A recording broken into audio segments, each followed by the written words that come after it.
Hi, my name is John Kowalski, President of Human Performance LLC. We're pleased to present at the Global Learning Summit sponsored by the Board of Certified Safety Professionals. I've worked in safety and human performance for most of my career. 10 years in nuclear safety, 20 years in industrial safety, and another 15 years in human performance at various sites around the United States. To help with this presentation today, we have an expert in the field of human performance, Mr. John Summers. John's a Vietnam vet. He worked at over 230 power plants from around the world. I hope you enjoy this presentation. We want to help you get to the next level of safety. Hello, I'm John Summers. I'm proud to be presenting to this group of professionals today. The key topic we're going to talk about today is integrating human and organizational performance into safety management. We're going to give you a systematic approach that John Kowalski, my esteemed colleague, and I have worked on developing over the last 47 years together. So let's start with the terminal objective. We want to provide a practical way of improving safety performance by applying human and organizational fundamentals into safety management. And again, we're taking a systematic approach we believe all of you can use. Our enabling objectives are 5. First off, we want to tell you a little bit of the history of safety performance, tying in the organizational, the leader, and the individual aspects. Second, we want to talk about how organizational values and leader behaviors influence the safety culture of your organization. Third, we want to describe how reducing errors and minimizing violations, risk to hazards, and a defense in-depth approach, hazard mitigation controls, can lead to zero events. We want to explain how programs, processes, procedures play a key part and training in vitally sustaining safety performance. Again, our system approach. And finally, we want to reinforce that when individuals rigorously use the safety performance tools, along with making sure that mitigation controls, also known as defenses, are in place, safe results will be achieved. So, to explain where this systems approach came from, John and I have worked with many experts over the last 45 years, and they are key to our approach at safety performance. So when you look at people like James Reason, Scott Geller, Sidney Dekker, and Edgar Schein, especially in the cultural sense, because Edgar is the father of organizational psychology, you can see where our systems approach is grounded. I'd like to quote Sidney Dekker, who said, "Why did it make perfectly good sense for the person to do what they did when they did it?" Which helps to explain why we look beyond the individual. So when you look back at the various industries that have been challenged by human performance and events of consequences, you can look back and say, what groups developed things related to improving this performance? So you'll see that the defense industry, the airlines industry, the nuclear industry, and the medical industry have all been key in seeing the need for improvement in performance. John and I studied human performance fundamentals for years. Recently, the American Society of Safety Professionals and ANSI produced the ANSI Z10 standard, Occupational Safety and Management Systems. We feel this document is well written and includes many aspects that we will talk about today in safety management systems, which complements this standard. So what is safety? If you look at this picture, what do you see? What behaviors do you see? Do you see any violations, standards? I believe there's a fall protection standard. Several people are probably at risk for falls. See some forklift violations? Who's in charge of this? Who's the guy in the front hiding behind the boxes? The safety professional with his fingers crossed? They were actually rewarded for being very innovative, for getting the job done. Sometimes people are recognized and rewarded for getting results, but taking shortcuts to get the job done. So the last slide, we talked about getting results with the wrong behaviors. Safety performance is not about just getting results. It doesn't equal results. Safety performance is about using the right behaviors consistently to get the right results. Being a retired volunteer fireman, I will submit to you that we always encourage getting the right results with the right behaviors, because you never know when the worst can happen. So human performance principles, or safety performance principles, we developed 5 basic principles to review with you today. The first is people make errors. People make mistakes. We're human beings. According to NASA studies, the average human being makes between 4 to 7 errors an hour. My wife will tell you I'm above average. We make errors, we make mistakes. No one is perfect. We're error-producing machines. Only one person is perfect, and it's not you or I. The second principle is that error-likely situations are predictable.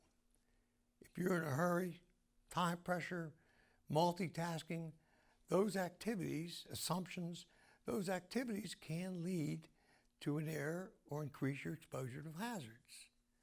The third principle is that errors and risks can be reduced by using safety performance tools, and we'll discuss those tools today. The fourth, behaviors are influenced by programs, processes, and procedures provided by your organization and valued by your organization. And fifth, we can reduce events or eliminate events totally if we have at least one solid defense, one hazard mitigation control, so when that error occurs, it doesn't result in a consequential event. I leave you with a formula developed by my colleague, Mr. Summers. RE plus MD leads to 0 events. If we can reduce errors and manage defenses with at least one solid defense in place, it'll lead to 0 consequential events. So we have talked about a systematic approach to improving performance. And what you see here is a simple model that John Kowalski developed that we can use to explain to you how you can improve your performance. And we want to start with the organizational values, because that's the foundation that the rest of this model is going to work with. Now, what does that do? Well, that heavily influences the leader's behaviors. Well, when we look at the leader's behaviors, they're going to influence whether people make errors, maybe not adhering to the rules, hazards, violations, and risks that they're willing to take. Now, that influences how we want to establish our program's processes, our procedures, and our training. All of this comes together in influencing each and every individual's behavior. And finally, if all those things are working properly in concert, we're going to see improving safety performance. So this is a continuous circle of performance improvement if you're doing the right things. So now I would like to talk about culture. We were heavily influenced by Edgar Schein's work, and Ed would tell you there are 3 levels of culture. The first are the visual cues we all see when we enter the workplace. As an example, I'd give you, John and I worked with a manufacturing company, and we entered their workplace. Some of the first things we saw were safety signs. And some of those signs and slogans were as much as 15 or 16 years old. So that set us with a mindset of, hey, they don't work very hard on their visual cues. But that's only the top of the cultural aspect. If you take an iceberg approach, you're going to find there are 2 other levels below it that are really harder to see. And that second one is going to be the behaviors that each and every one of us can observe when we're in the workplace. So that's our second level of culture per Ed Schein. Finally, there's the underlying assumptions. The hardest thing to get to, the hardest thing to understand, the hardest thing to uncover, and that's the bottom of that iceberg, and you never see it. And one of the best tools there are to understand this underlying assumptions what we place our values in, what we place our priorities in, is to use survey devices. Now, Dr. Terence Lee, who I worked with in Scotland from the University of St. Andrews, would tell you it has to be anonymous surveys because most people will not tell you what they really believe unless they know they can be anonymous. As you can see on this next slide, people, plant, and the environment and safety performance are all linked together. And I will tell you that when you look down the model on the left, you can see that errors, hazards, and risks readily influence our performance. And of course, those are tied to people, the plant, and the environment. One of the best examples that John and I have found is we can use the Deepwater Horizon oil rig disaster from back in 2010. Just a few things you may or may not know about that event. First off, a very similar event, a precursor to that event, occurred several years before on the Gulf of Mexico in Mexico, and it did a large amount of environmental damage. So we didn't learn from that event such that the Horizon was set up to have not just a similar event, but almost an exact same event. So when you take a look at it, we lost lives, 11 people were killed. We had huge, expensive recovery efforts, billions and billions of dollars. We had legal issues that went with it. Of course, the significant environmental damage. But one thing that's very important is taking a look beyond the individual. So one of the things we saw when we looked at the CSB report, very good report, is that the blowout preventer was inadequately wired to both solenoids. It had two solenoids, redundant systems, but both of those had problems and had not been tested. So we talked earlier about a defense in place can keep you from having a consequential event. That blowout preventer was a key defense. Had it been in place, none of us would be able to talk about the Deepwater Horizon event.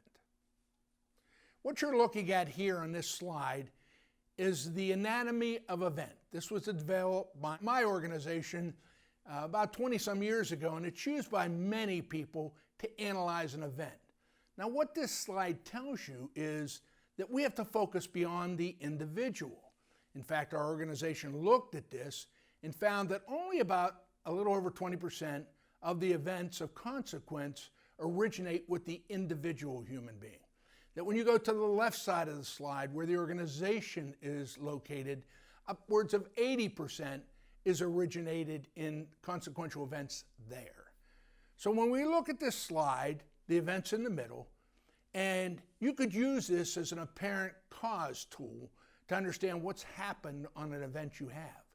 When we look around the bottom of it, it's the human individual part, and we look at things like the error traps. Now, unfortunately, you can fix those error traps, but it will never be 100% keeping you from having an event. Because remember, John said earlier, to err is human. So when we go across the top of this, we see defenses, and the four major defenses are provided there. The engineering, the administrative, the oversight, and the cultural aspects of defenses. The Deepwater Horizon is a great example of where if you just had one defense in place, we wouldn't know about the event. That engineering controls, that blowout preventer with the two redundant solenoids, neither of which worked. Another way of looking at an event is using James Reason's hierarchy of controls, the Swiss cheese model. How we look at hazard mitigation controls, defenses on the left-hand side with tools on the right-hand side. Remember we talked about we can reduce errors and exposures to hazards by using tools. Things like a pre-job briefing, take a minute for safety, following rules, they all reduce the chance of errors or exposure to hazards. Each piece of cheese has different size holes. Some have a few holes, some have many holes. The key is to have at least one solid piece of cheese. When you are exposed to the hazard or the error occurs, it does not make its way through all those pieces of cheese to get to be an event of consequence. This slide talks to normalized deviance. Any of us who have studied the Challenger and the Columbia accidents remember Diana Vaughn's famous words, normalization of deviance. So what does that mean? Well, what that means is we have a problem that develops and we decide we can live with it. Well, as we live with it, we become hardened to the problem and don't see it as a major influence, and the longer it goes on, the longer our delta will separate of real risk and perceived risk. On the Challenger, you had 113 flights where at the 113th flight, foam came off, damaged the leading edge wing, and it exploded. Now you could ask me, how many times did foam come off and strike the orbiter? Every flight. And it was also unacceptable by an engineering analysis to ever let the foam strike. But they decided they could analyze it away, and it was okay. What did we get from that? A disastrous event. It could be, as an example, your engine in your vehicle. You get a check engine light. That can be anything from emissions, gas cap not on properly, to multiple misfires, which can damage your engine. So you get the check engine light and you don't do anything about it. Well, if you don't get your codes read, you can have a failure of the motor. I personally have had that happen with my truck. Multiple misfires, engine failed, valve broke. But then you could have, it's just emissions, but it pays to check. So what happens here is we go from real risk is matching perceived risk, and we live with the problem, and our perceived risk drops dramatically. When the event occurs, we try and figure out, why did we let the real risk and the perceived risk become such a delta? That's the problem with normalized deviance. Every organization is perfectly tuned, perfectly aligned to get the performance it's getting. So what does that mean? Well, the level of safety performance achieved is influenced by the collective behaviors of all of the individuals in our organization. So if we want to achieve high levels of safety performance, we have to realize that performance is based on what we hear in encouragement and reinforcement from our leaders, from our peers, and from our subordinates. So if we're not happy with the level of performance we're getting, we have to make a change. So who are safety leaders? You've got formal safety leaders, from the board of directors to CEOs, the presidents, vice presidents, managers, superintendents, directors. All these upper management folks are leaders. You've got supervisors. They're leaders of the organization. You got trainees. You got individuals. Even engineers are leaders. Then you've got those other leaders, those informal leaders, the people that workers huddle around, that worker out there, the go-to worker that gets the job done, right and error-free. Those leaders really help make the difference. You need both, the formal and the informal. 4 key skills those leaders must have. First of all, they got to lead by example. They've got to wear the proper protective equipment. They've got to practice good safety performance behaviors. They got to engage people, make people feel important, treat people the way you would want to be treated. They got to communicate effectively. Most of all, they got to listen to people, and they've got to coach consistently. So John talked to us about leadership and leader behaviors and the 4 key leadership skills. I want to give a little different aspect of leadership and leaders' behaviors. When you think about the filters, the bias, the preconceived notions we as leaders bring to the workplace, we've got to recognize that we influence the beliefs of others. And usually in a good way, but sometimes in a not so good way. We're going to play this animation and give you a feel for what happens when it's in a not so good way.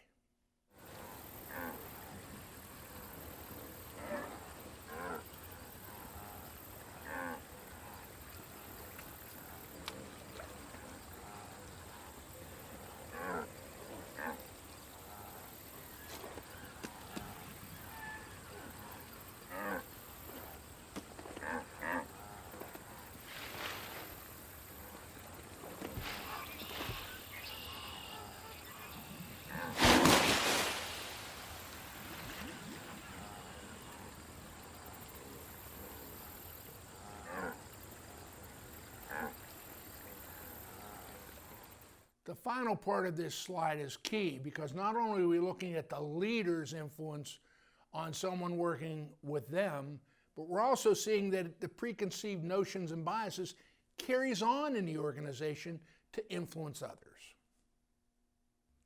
So let's do a wrap up on this idea of leadership skills. Safety leaders. They lead by example, they engage the people, they're a good communicator, and they talk safety and listen. They're a good coach because if you're a good coach, not only do you talk, but you're a great listener. So it takes courage to speak up as a safety leader, and we've got to make sure we have the safety conversation that will build the trust and respect. But listening is a hard skill to develop and maintain. In fact, it's extremely important, even more so than talking, because it's easy to talk. It's much harder to listen.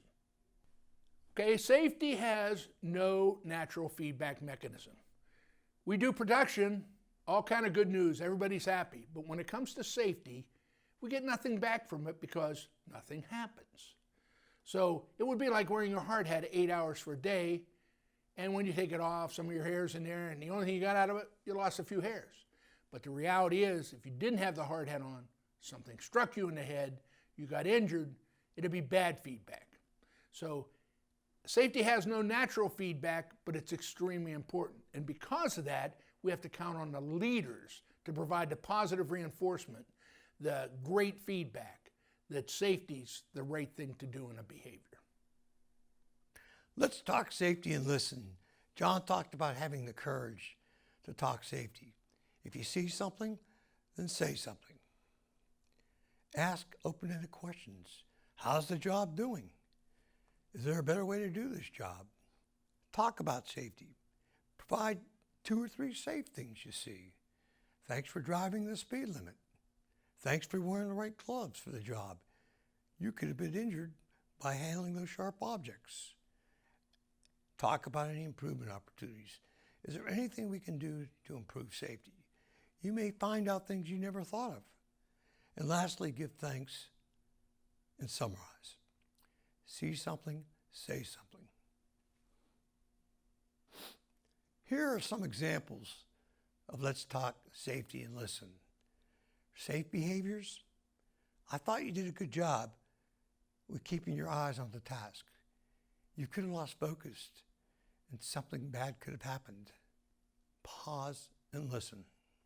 I see you stayed clear of the moving parts and machinery, which you could have got pinched. Then pause and listen. I thought it was good for you to keep your tools and materials away from the machinery. It could have got kicked back and struck you. Then pause and listen. An aligned, engaged team leads to safety excellence. This slide portrays that we're a series of cogs and wheels when we take a picture of the whole organization.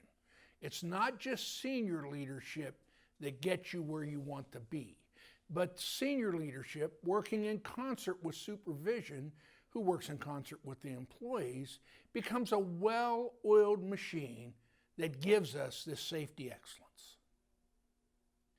This slide talks to errors and violations. Now in errors, this is people making mistakes. To err is human.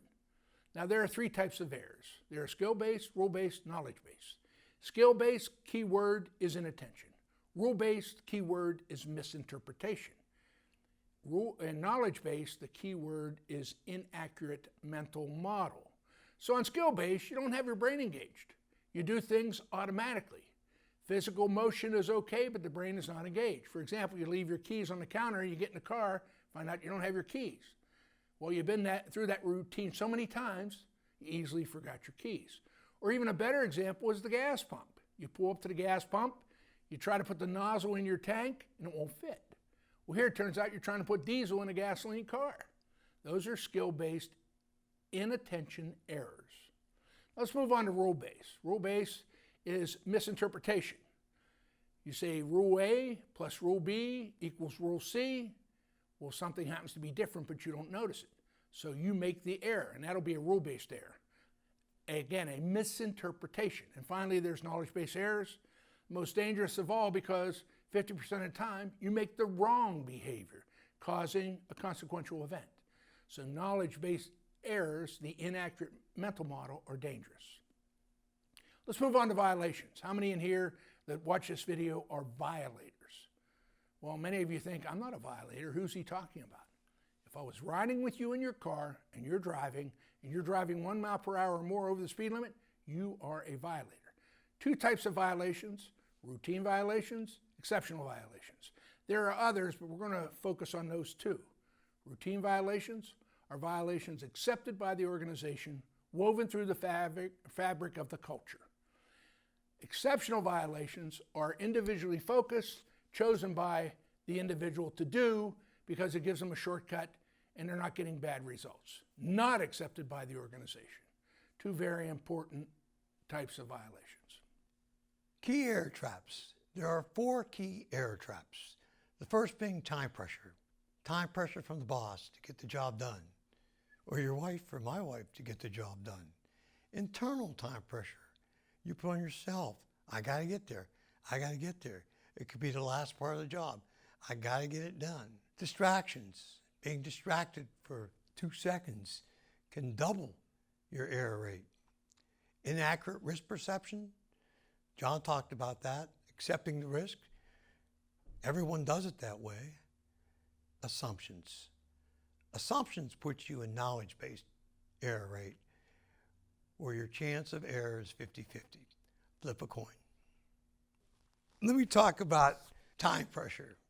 Time pressure, external and internal. External time pressure, pressure from the boss. Get her done, and get her done now. Putting pressure on you to get the job done. Internal time pressure, I gotta get it done. I gotta get it done now because I've been working on it all day and it just gotta get done now. Increases your chance of human error. Distractions. How many things can you do at one time? While you're driving a car, drinking coffee, playing with your cell phones. Those types of distractions can lead to human error and can be fatal as well. A 2-second distraction in a car can lead to a fatal injury. Assumptions. This is a picture from my bathroom when I woke up in the morning. You can see how similar the toothpaste, the Colgate, is to the cortisone. Guess which one I picked up to brush my teeth? It's 8 in the morning. I picked up the cortisone. I have very healthy gums right now, but didn't do well for my teeth. Inaccurate risk perception. We've always done it this way. Let's just get her done now. People have a poor perception of risk. Basic safety hazards. We researched OSHA, and my ASSP risk certification class talked about basic safety hazards. The first being working from heights. The second being spills on floors or trip hazards. Struck by or caught by something. Pinched in between something. Unguarded machinery. Overexertion. Lifting too much. Ergonomic, things like carpal tunnel syndrome. Or unseen hazards, chemicals, gases, or electricity. So, is the risk to the hazard acceptable? Hazards are everywhere. But what's the risk to the hazard? Is it acceptable? This new employee, if he puts the knife in the neutral, nothing will happen. But if he puts the knife in the hot side, it'll be an energized experience. And he will learn from that, I guarantee you. I've learned that way, and we've all learned that way, but we don't want to learn that way. That's why we use defenses. Things like little plastic plugs that we insert inside the plug. Respect the risk of hazards. So I talked about the hazards on the right-hand side, the basic safety hazards. There's you and me on the left-hand side, the people part. And in the middle is the risk to these hazards, the risk we need to respect. So exposure to hazards increases the potential for injury. How do we control that exposure? Safety improves when the risk to hazards is eliminated, reduced, or controlled with at least one solid defense and the use of safety performance tools. Now we're going to move into programs, procedures, processes, and training. As John and I have said along this performance, the idea says that there's a systematic approach to safety performance that can help you improve. Well, a fundamental part is regulations. And regulations are something we all have to live by, but they're also the minimum acceptable level of performance. OSHA regulations are a great example. Occupational Safety Health Act of 1970 created an environment for the workplace for all of us. Now, the downside of regulations is when you drop below the regulatory level, you're less than acceptable minimum of performance. So a good company, up to an excellent company, will work well above the level of regulation. So most corporations that we've dealt with have a basic safety manual. We talked about regulations being the minimum level. Well, our safety manual frequently gives you something above that minimum level of regulations to give us high levels of performance. This is an example of what you could use to focus on a safety manual. Carrying around a safety manual just doesn't cut it for some jobs that we do. And people would not carry around these thick safety manuals. So what do? We create pocket guides. We create placards. We create things people can take to the job site to reinforce the rules. And finally, when we focus strongly on safety, at times we see it's worthwhile to even have a safety performance manual device, a handbook. These handbooks cover every type of aspect and rules that go along with performing various tasks. Whether you be a fork truck operator, whether you be a machinist, whether you run a lathe, this will give you the rules to perform those tasks. Again, more than likely above the regulation level because we're seeking excellence, not just minimum performance. And finally, training. The idea that says if we train on it, we will do it properly. We have to get that across to our employees. So what do? We do adult level training, frequently using dynamic learning activities, whether it be in a lab or actually out at the workplace. We put people through scenarios so they can learn and get reinforced on those behaviors that are best for the performance of the individual as well as the organization. Individual behaviors. Individuals need to understand the risk, identify the risk, assess the risk, and most of all, use mitigation controls to reduce the chance of error or the exposure to risk. We do that using safety performance tools. The most important tool number one, I would say, is the pre-job briefing. Understanding what the risks are, the hazards, the risks, and the hazard controls at that pre-job briefing. After that pre-job briefing, when you go out in the field, doing a 360, situational awareness. Take a minute, a safety minute, to understand what you're going to do before you do it. Before you start the job and when interrupted or after an extended break. Take that minute to focus on the job at hand. The third being self and peer checking. Having your buddy check your job. Making sure you're doing the right job. And the fourth, enforcing the standards and rules. Following the rules. Knowing the rules and following the rules. Then everyone's got to communicate effectively. And most important, stop when unsure. Individual behaviors. John provided us with 6 key tools that we can use to improve our performance. The most important tool John told us about was the pre-job briefing. What is a pre-job brief? A pre-job brief is a get-together of all individuals involved to discuss the risks, the hazards, and the mitigation controls, the defenses we will put in place to perform the work. And we'll also discuss any lessons learned from previous performance. So who leads this briefing? Well, depending on the learning of the organization, it's the supervisor who would lead the briefing. But once we have people who are knowledgeable in the methods of pre-job briefing, we'd turn to the experienced worker to lead the brief, making it much more effective. As an example of a pre-job briefing, we can look to OSHA and what was established in the 90s. They said if we're going to do electrical control type work, we'll have at least 5 aspects always applied in their checklist.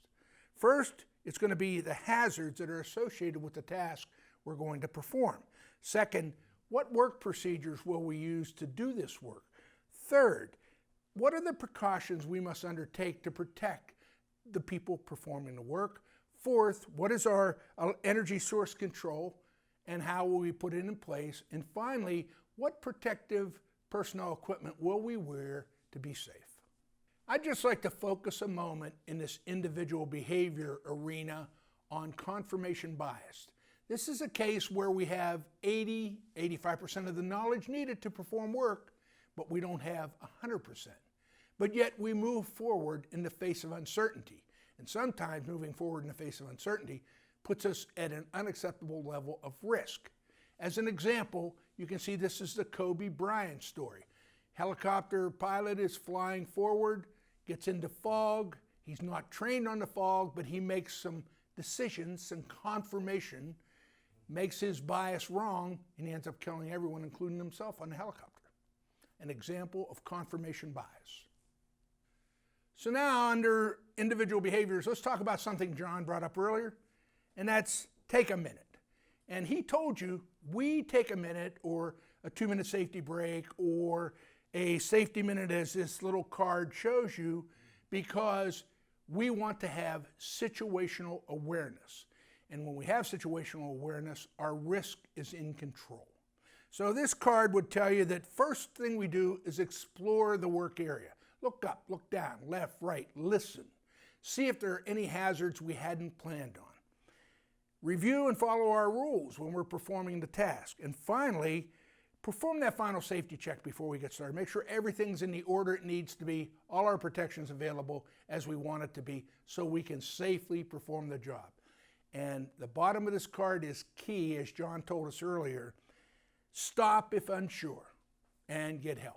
So let's talk about understand and follow rules by each and every individual. So we provide rules and lay out procedures and work instructions to ensure we are giving people the most efficient and effective way to successfully complete the task. Now, if the rules are faulted, if there's something wrong with them, we can't ignore that. We need to get it fixed, because although we may know the workaround, the next person who does it may not, and we may get a consequential event. So we want to safeguard ourselves and other workers by using the rules. We want to ensure the correct actions are performed in the proper sequence.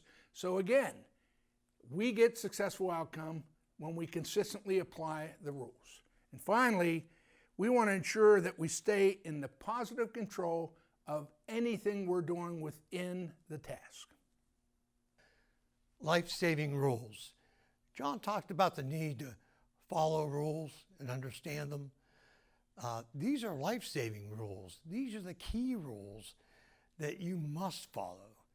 If you don't follow these rules, we could end up with a significant injury or fatality. At one station I worked at one plant I worked at, they developed the acronym CRAFT. In fact, the union workers came up with this acronym CRAFT to help them understand and remember what the life-saving rules were. Confined space standards, rigging and lifting standards, arc flash, electrical standards, fall protection, and energy source control, tagging standards. A violation of any of these standards could lead to a significant injury or fatality. We must not accept any violations of these standards, and if there's a near miss associated with these standards, we have to investigate the near miss thoroughly. Attention, focus, self and peer check. Taking the time to think about your actions before you take them, especially a critical action. Stop, think, act, and review. Stopping for a second, pointing at or touching the component you're going to manipulate. Could be the reverse gear of your car. Checking your procedures, if you have any, the guiding documents. Taking that action and reviewing that action to make sure it's correct. An example would be the 2018 Hawaii False Missile Alert. A ballistic missile alert was accidentally issued via the emergency management system. A simple self-check and a peer check would have prevented that from happening. Peer check is another form of self-check to improve your chance of being successful. Hey, before I take this action, could you check this for me before I take the action? Because I want to be really successful before I take this action so no one gets hurt or something bad doesn't happen. Self and peer check, attention-focused tool. Effective communication. Effective communication is clear, concise, and free from ambiguity. You don't want to make error. A lot of us in the high-performing industry, we use three-way communication. The sender sends the message, the receiver repeats the message, and the sender confirms the message is complete. A good example of effective communication, not only high-performing organizations, but companies like restaurants and high fast food industry like McDonald's, Wendy's, and Burger King. Hey, I like a number 7. Sir, I heard you'd like a number 7. Not only that, a screen comes up and you'd say, yes, that's correct, number 7. Or no, that's not correct. Fast food industry is in a 1% profit margin, and they must have high volume to make a profit. They can't afford to make a mistake. If they can do it, then we sure can do it in high-performing industries to make sure the task is done free of any ambiguity. Stop when uncertain. John talked about that as being a knowledge-based error, where you can flip a coin. If you make a knowledge-based error, the chance of error is very, very high. Stop when unsure or uncertain is a brief interruption in the task to make sure you check your assumptions, your uncertainties, or any other potential unsafe condition to make sure what you're going to do is correct. When you hear words like probably, maybe, I think so, I know, but I'm 90% correct, it's right, then we need to stop when uncertain because the chance of error is high. Post-job briefing. Usually the last part of the day is the most wasted time in a company. A lot of times supervisor would say, hit the showers early, go home early, whatever. But a high-performing organization would perform a post-job briefing. The workers would huddle around with the supervisor and discuss what went right during that task. Recognize and reward, encourage people to keep performing the right task. And what improvement opportunities, were there any improvement opportunities for us to improve? Post-job briefing, it's an opportunity to improve safety performance when you perform the next task. Improving safety performance measures. Going forward, companies, a high-performing company, would really improve on their incident reporting investigations and trending, especially for those near misses that involve life-saving rules. Focusing on risk reduction, exposure controls, focusing on behaviors and coaching, using safety performance tools and defenses. Leadership consistently valuing the balance between safety and production, and as John said earlier, safety having no natural feedback mechanism, having leading proactive safety performance measures so workers know how they stand in safety performance. So improving safety performance. We thought it would be worthwhile to show you an example of what we did with a manufacturing company to help them on the highway to improving their performance. So this is an example of a journey to improve your safety performance. And what we found is working with the company and work with shop level people up to the CEO to devise a strategy, to devise a plan to get them to higher levels of performance. We ended up developing, through their expertise and ours, a 6-phase methodology to reach higher levels of performance. So phase one is going to be something you heard me talk about earlier, and John also reinforced. Surveys. We had to do surveys to understand what was the existing culture at these manufacturing facilities in the companies all over the world, but what was the culture and how could we improve it? Again, working shop level to CEO, we devised this 6-phase process. When you look at, they've implemented everything, they're in phase 6, and they're working on hazards and risks to reduce those to the best acceptable levels. And we can tell you today, report that their performance has vastly improved. Not thanks to us, we're a small part, but thanks to the shop level person up through the CEO accepting the change in behaviors, accepting the change in culture. We wanted to give you an example of a commitment to a strategic plan to improve safety, and John was the lead on developing this with a corporation, laid out a series of specific actions that could get them to the next higher level of performance. So what would be some safety performance measures that we could talk about in improving safety performance? Well, we're submitting that there's the traditional reactive measures, compliance to the safety program, low employee involvement, and we know that that may have been the old way to do business, but it's not the right way to do business. For example, when you comply with the safety program, you're at the regulation level, and we know that excellence is far above that. So we're submitting that to get to excellence, you have to move to the right side of this picture. That's the leading proactive measures. This is where you know already, we've told you, safety has no natural feedback mechanism. So the things that you track, the things that you measure, the things that you communicate under leading proactive measures will make the difference with the organization.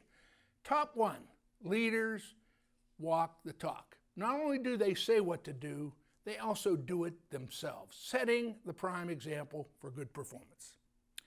So a safety performance strategic plan, some examples. Well, of course, first, we've told you already, surveys are key to understand a culture. A good safety assessment will identify your gaps, and it will also, if you sit with the organization and have them participate, have them give input, you can develop good, solid recommendations that are acceptable to the organization. So you lay out those recommendations, then you discuss the specific actions that will be undertaken, then you look for the active performance measures that tell the story that we are improving, and here's the proactive measures that demonstrate that. So safety performance in action. Safety is not the lack of injuries. We've made 3 million man-hours of hand-out coats. No, safety is the use of the performance tools John discussed earlier, led the discussion on, and having at least one solid defense in place when we perform our work. If you look back in time, John and I put together a paper that was published in November of 2019, and it tells about this systematic approach. And a lot of what you've heard today was grounded in this article that we put together. John and I would like to thank you for sitting and listening to us talk today. And you are successful only when others are successful, if you're a good leader. So, on that note, we've given you our email addresses. If you have questions, something we follow up on, something we can lend a hand with, something we can clarify, we'd appreciate you using them. Again, thank you for your time and attention today.